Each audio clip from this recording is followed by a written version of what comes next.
Corona महामारी के बीच में केंद्रीय सरकार के कर्मचारी और पेंशनर्स महंगाई की दोहरी मार झेल रहे हैं।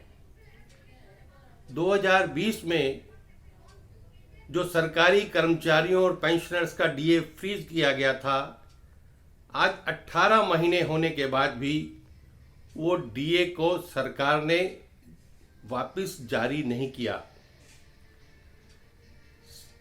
डीए कोई खैरात के रूप में कर्मचारी पेंशनर्स को नहीं दिया जाता।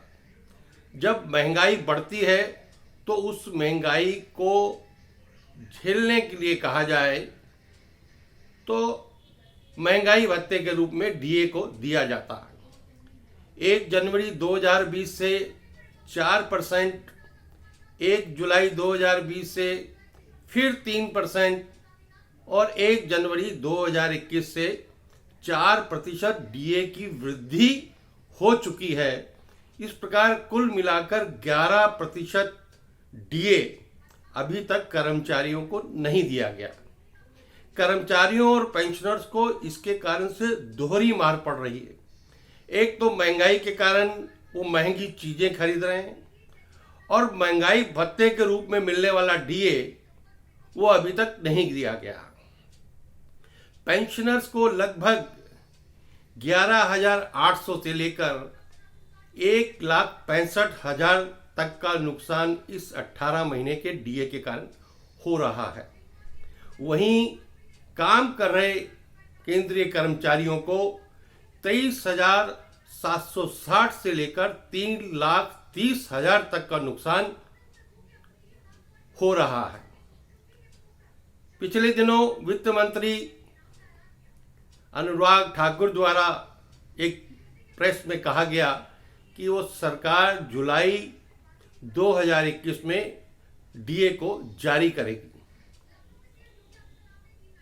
क्या सरकार डीए जारी करते हुए रेट्रो इफेक्ट यानी 1 जनवरी 2020 से जो डीए था वो कर्मचारियों को देगी या कर्मचारियों को वो दोहरी मार झेलनी पड़ेगी? जुलाई 2021 में अगले 6 महीने के लिए भी लगभग 4% डीए जो है वो ड्यू हो सकता है। तो इस प्रकार कर्मचारी और पेंशनर्स इस महंगाई में, इस कोरोना काल में दोहरी मार झेल रहे हैं। एक दुर्भाग्य और है कि जो कर्मचारी जून तक रिटायर हो रहे हैं या रिटायर हो गए, उनको 3 गुना नुकसान इस डीए न मिलने के कारण हो रहा है। महंगाई उन्होंने झेली, महंगाई के कारण महंगाई भत्ता नहीं मिला और जो उनकी रिटायरमेंट बेनिफिट्स हैं, चाहे ग्रेच्युटी है, चाहे लीव इनकैशमेंट है, उसमें डीए का वो 11% का कंपोनेंट लागू ही नहीं होगा, उसके ऊपर कैलकुलेशन ही नहीं होगी। तो लॉन्ग टर्म लाखों रुपए का नुकसान उन रिटायर्ड होने वाले कर्मचारियों को भी होगा। हमारी सरकार से मांग है, अनुरोध है कि वो 1 जुलाई से पिछले रेट्रो इफेक्ट से 1/1/2020 से डीए की किस्तों को जारी करें ताकि कर्मचारियों और पेंशनर्स सभी को उसका लाभ मिल सके। आशा है सरकार इस तरफ ध्यान देगी। नहीं देगी तो कर्मचारी और पेंशनर्स इस दोहरी और तेहरी मार को झेलेंगे। सरकार यदि ये रिलीज करती है और ये पैसा कर्मचारियों को मिलता है तो अल्टीमेटली ये पैसा बाजार में आने वाला है, उसका सीधा सीधा इफेक्ट कैश फ्लो पर भी होगा।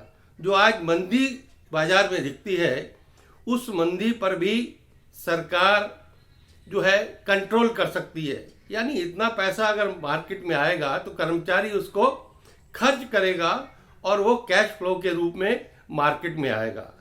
तो उम्मीद है कि सरकार इस तरफ ध्यान देते हुए कर्मचारियों और पेंशनर्स की इस उचित मांग को मांगेगी, मानेगी और डीए के रूप में महंगाई भत्ता को जारी करेगी।